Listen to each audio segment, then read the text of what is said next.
Welcome to the Activity Time Podcast, hosted by the SLE Marketing team. Welcome back, Dons. Thank you for joining us for another episode of Activity Time. I'm Emilio. And I'm Macy. And we're the SLE Marketing team. In the previous episode, we had the opportunity to talk to Seeds, the organization, and how they are impacting student lives by creating spaces for them to explore ecology. Today, we thought it would be great to bring in an amazing organization and understand more about the community they have built and more. Please welcome from Hawaiian Ensemble, Giselle and Cyan. Aloha! Woohoo! Welcome. Did you both want to introduce yourselves? Tell us your name, pronouns, where you're living right now, hobbies, passions. Very curious to learn more about you both. Hi, I'm Giselle. My pronouns are she, her, hers. I'm a biology major and psych minor, currently living in Sacramento. I've been dancing for about 11 years now, and I am the president of Hawaiian Ensemble. Hey guys, it's Cyan. My pronouns are she or hers. I'm an international studies major, Asian studies minor. I'm currently in San Francisco.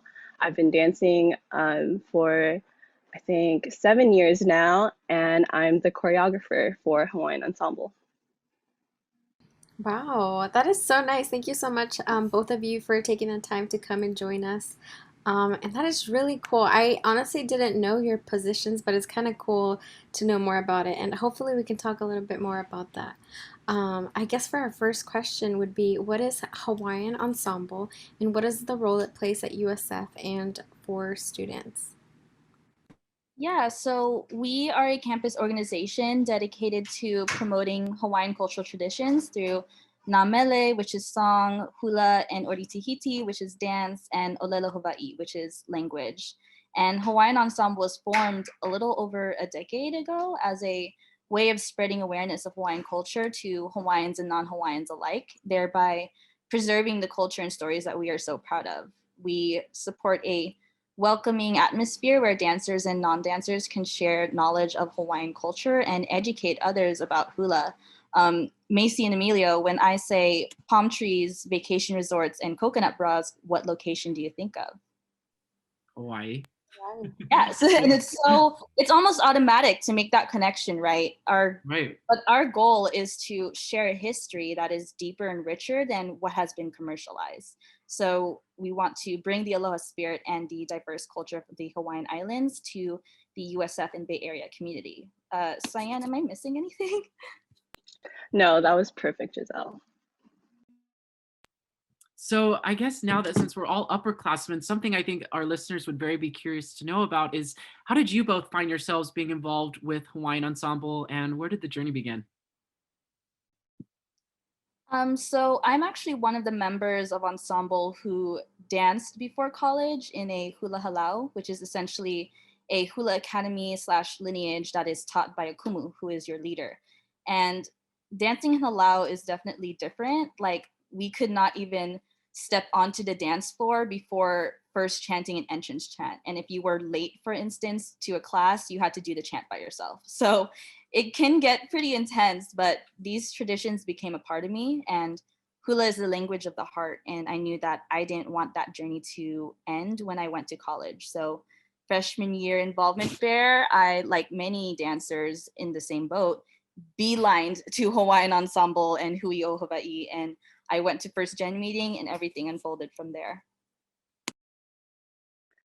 I actually didn't start out at a halau. I kind of just joined a student organization at my high school in Chicago, where there isn't a really big Hawaiian dancing community, and didn't really get a chance to join Hawaiian Ensemble until the second semester of my freshman year. So I missed out on all the first semester fun, but I was able to make it in time for our show.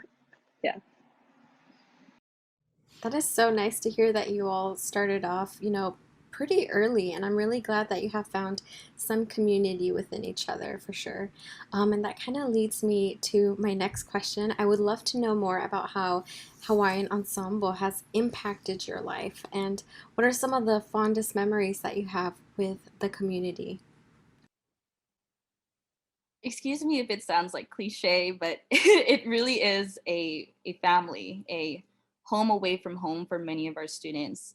The alumni that have graduated during these last 3 years, me and Cyan are juniors, have been like older hula brothers and sisters, if not like the supportive aunties and uncles that are like basically dance moms behind the scenes. And their friendships are genuinely the true treasures among the San. We support one another, we take care of each other before, during, and after meetings. With all the academic stressors that each year brings, I am so grateful for that. Yeah, to speak more on that and on my personal experience, Hawaiian Ensemble has been like literally a rock to me. Like Giselle was saying, there's so many challenges that come with academic life and college life and, trying to find your own way in the world.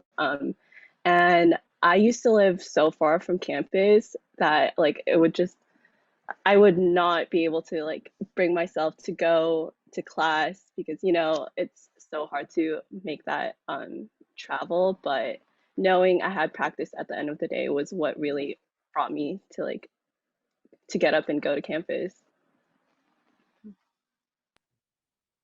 That kind of leads me to my next question. Do you have any upcoming like projects or events for us to keep an eye out for? I know you just had Hawike this past week, which is one of your biggest events. Would love to learn a little bit more about the event too, for our students and how that was operated remotely versus how it would be in person.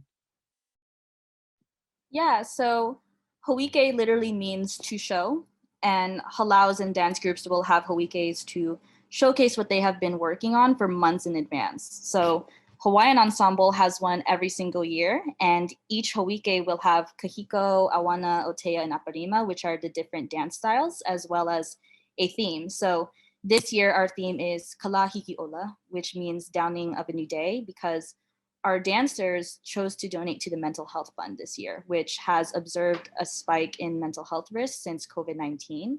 So our theme really reflects facing each day with strength and the value of hope and promise. So I think doing it all virtually was definitely a learning experience for all of us. I know Cyan can definitely speak about that in terms of dancing. Everything would have been so much more streamlined on campus. Like last spring, we were meeting and emailing SLE and events management. We were already reserving McLaren and we were brainstorming like new ways to bond with our members. And then the pandemic said, that's great, love it. Now scratch all of it. So eBoard had to consider, should we cancel Hawike until we are back on campus? But over the summer, we got inspired by what other like colleges are doing. Like my best friend is part of a dance group for UC Davis, and they've managed to virtually dance together despite being in remote locations. So we said, you know what? Hawaiians are very steadfast and resilient people for centuries now after everything that they had to endure. We can continue our traditions. So by the time school started in August, we had our mindset on virtual Hawike. Cyan, I'm sure teaching, rehearsing, and cleaning through Zoom was interesting for you. Yeah, definitely. Definitely uh, a learning experience. There's a learning curve to it. In person, I'm able to just go, oh, like you can do it this way, and they can mimic me through or just by seeing me. But it's been harder through camera because I'm not like physically there. I can't really show my entire body. It's hard to follow when it's just a screen. Sometimes like there's mirroring issues. So it's definitely just easier to be in person with everyone. But yeah, the dancers worked really hard to learn the dance. I worked really hard to like try to convey the best that I could how the dances should look. And I think we put on a really good show. Yeah. Yeah, I saw a couple snippets of it and I thought it was super impressive how everyone was really able to, do like the same movements and I was like how? Like I really thought how. So it's really impressive. And I congratulate you all for, persevering and not letting the pandemic get in the way of something that is very meaningful and important. Um, I actually, Macy, a quick follow-up first about Hawike. Um, do students, where can they access like the footage of the event? Is it on your socials, on YouTube? Because I would definitely love to check that out afterwards more too. Yeah, so We actually had Hawike was on Saturday, February 27th. And traditionally, we'll get our video link through SLE but it would be private to only Hawaiian Ensemble members. So since we had a virtual event and people are going to be watching from different areas of the world, we were like, you know what, let's make this link available for 48 hours. I can definitely share the link to you guys, and you guys can definitely still watch it and advertise it if you want. It's not like I'm gonna cap a weekend after the 48-hour mark. I'm definitely more than happy to share that link with you guys. Yes, would love that. Thank you. Especially just spreading the word. And Macy and I too are trying to get familiar with possibly hosting a virtual event online with more students and all. I'm just kind of curious how you were able to operate that. So yeah, thank you. And I think we've been kind of saying the word community, right? And it would be nice to establish your perception of community. What does community mean to you all? Cyan, would you like to go first? That's a hefty question. I think community is, people that you can really rely on, and they can rely on you back. They have your back. You're working towards a common goal. What you're doing benefits not only you, but everyone else in your community. I believe it's something that the islands have always understood. Hawaiians are one with the land and each other. One of their proverbs is "E hele me kapuolo," which means make every person, place, or condition better than you left it always. So each one of us have different gifts that we can offer to the passion or goal that we are unified under. Also, with this Hawike, we collaborated with USFTV. We invited one of our members, Zach Kubo, to do an Oli chant with his deep mellifluous voice. We invited a young Sacramento artist to design our show logo. We collaborated with locally owned businesses for our fundraiser and raffle, and provided a stage for a freshman contemporary dancer in our intermission. Also, alumni from before any of our dancers came to USF sent us virtual flowers, and that just warmed my heart. All these virtual connections we made outside of our little ohana truly strengthened our sense of community.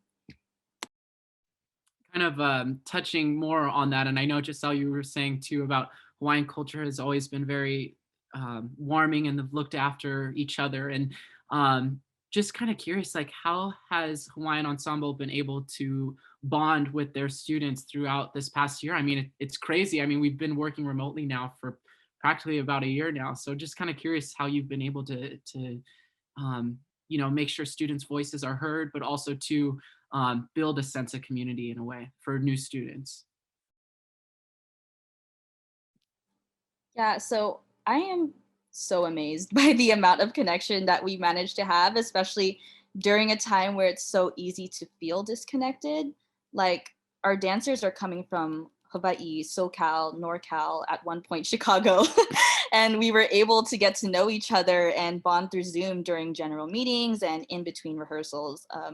We sent them their show shirts, their costumes, and their show pins through the mail to remember the memories that they made these last few months. I mean, it's definitely a little different, but we've still managed to connect.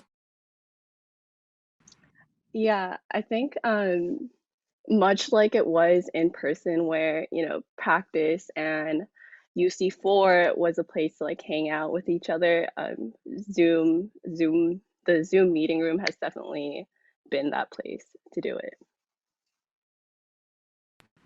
It is so cool to hear how it sounds very organized and very well thought out, this whole process. So I'm very impressed. And I just kind of want to know what motivates you to continue operating the organization and engaging with students. I know with the virtual showcase, you lose that sort of audience interaction where they shout and applaud for our dancers. But at the end of the day, this is about something so much bigger than that. This is about, our friendship. This is about self-care and mental health in the pandemic. It's about resilient culture with many legends and stories to tell. We wanted to hold on to our club's traditions because, beautiful things are vanishing every day, and it's so important to continue to connect and remain open to our possibilities. Yeah, honestly, I was coming on to junior year as a choreographer, and I was like to Giselle, there's no way we're not gonna have a show this year. So let's figure out, like, other schools are doing it. I want to do it. I want to choreograph. I want to dance, because at the end of the day, that's what Hawaiian Ensemble is about, and that's what keeps us together. Love that. So personally, I love learning about different cultures, and that's something I admire about our generation. And just going to college is being around people of different ethnic backgrounds and just hearing people's different life stories too, and trying to build community. I'm trying to phrase this question. Basically, what I'm curious to know is, like, what's one benefit would you say about learning someone else's culture outside of, the United States, really? I mean, because I know you've said about like Hawaiian culture with all the stories and just the language itself, food, everything. I'd love to hear that. Yeah, so one of the things that amazes me about Hawaiian culture and the dance itself is that everywhere around the world, you can find a hula dancer. You will find some who do prestigious competitions in Paris. You'll find some in Japan doing very meticulous, like very in sync dances, and it's so true to the culture. Um, but by learning another culture and opening yourself up to it, you are allowing these ancient traditions to remain alive for many more years to come. So every hula dancer you meet, every kumu you find yourself learning under is a vessel of values and knowledge, and it is their responsibility to share that and perpetuate that. And the dances represent the strength and livelihood of the island people. And if you continue to learn about them, regardless of whether or not you are Native Hawaiian, that lives on longer than all of us will.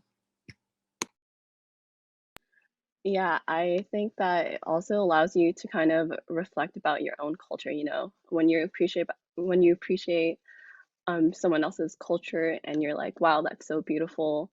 It kind of forces you to think about your own, and think about what makes your own culture beautiful. Well said. That was a good, yeah, I agree. Thank you both for sharing. And I think we're kind of want to like understand more about what students might be thinking now. They want to join an organization, they want to get involved. They want to, come into, a sisterhood, a brotherhood. And I kind of would like to give you an opportunity to tell us one thing that you would like our viewers to leave off with. I guess one thing would be that we welcome anyone, regardless of your dance experience or your ethnic identity. If you want to make new friends, if you want to dance, work with our committees, if you want to chant and you do it with aloha and you do it with respect, we'd love to have you. Also, we also have our sister organization, Hui o Hawaii. So you can also catch me and Cyan and many of our dancers there too, because basically Hawaiian Ensemble is sort of wrapping up its annual event right now. But hopefully we can all dance together with our kumu under Hui o Hawaii. He's super awesome.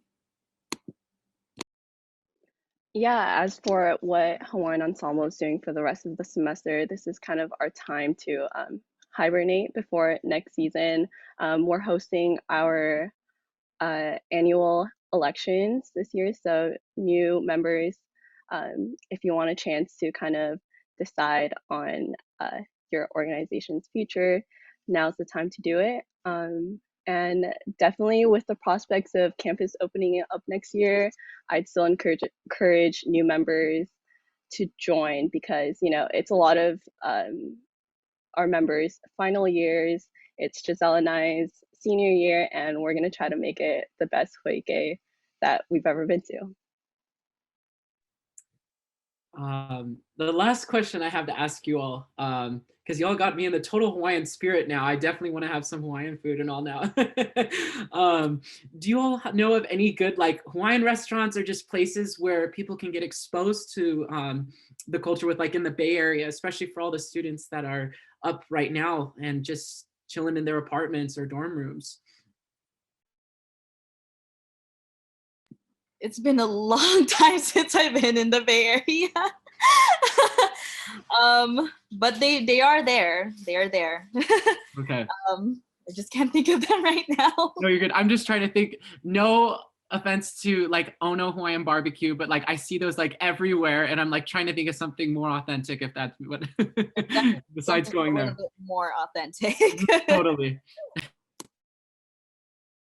Yeah, I'm blanking too. Now that I realize it, I haven't been to many Hawaiian restaurants in the Bay Area, but yeah, like just Zell said, they're definitely there. Okay. We could also do some research after, and we can link them in our description and bio below too. Yeah, for sure. Nothing is gonna beat what you'll actually get at the islands, but you know what? When we have our in-person Hawike, we try to bring that food into our dinner. So Right. that's also Well, don't they say like San Francisco, if you just keep going west, you end up in Hawaii? Isn't that like what San Francisco, right? You can just catch a direct flight straight to Hawaii. Yeah, once this pandemic's over.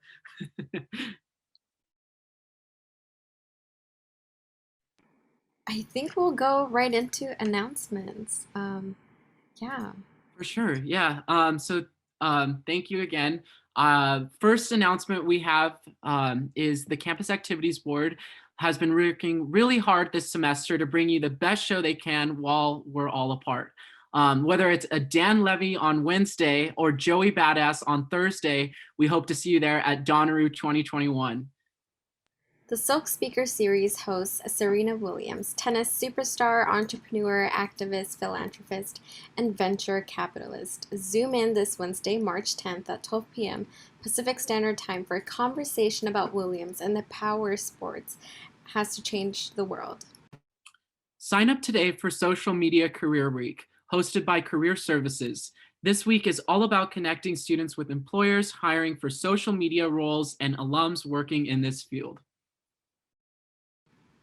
And to end it all today, I would like to end with a quote. But before we get into that, I would love to give an opportunity for Giselle and Cyan to share your socials. Where can our students find your organization? You can find Hawaiian Ensemble on Instagram at USF Hawaiian Ensemble, and we also have a website called it's usfhawaiianensemble.wixsite.com/aloha. Thank you. And I just want to remind our viewers that you can always find us at USF SLE on YouTube and Instagram. So yeah, just gonna end the podcast with a quote. We love to leave on a really nice, note. Here we go. Community is much more than belonging to something. It's about doing something together that makes belonging matter. And I thought this was a very beautiful quote, and it comes from Brian Solis. Love that. Well, if I'm not saying it wrong, is it mahalo? Thank you. Right. Okay, sweet. Mahalo. Thank you for joining us today, Cyan and Giselle. And this has been Activity Time. Woo!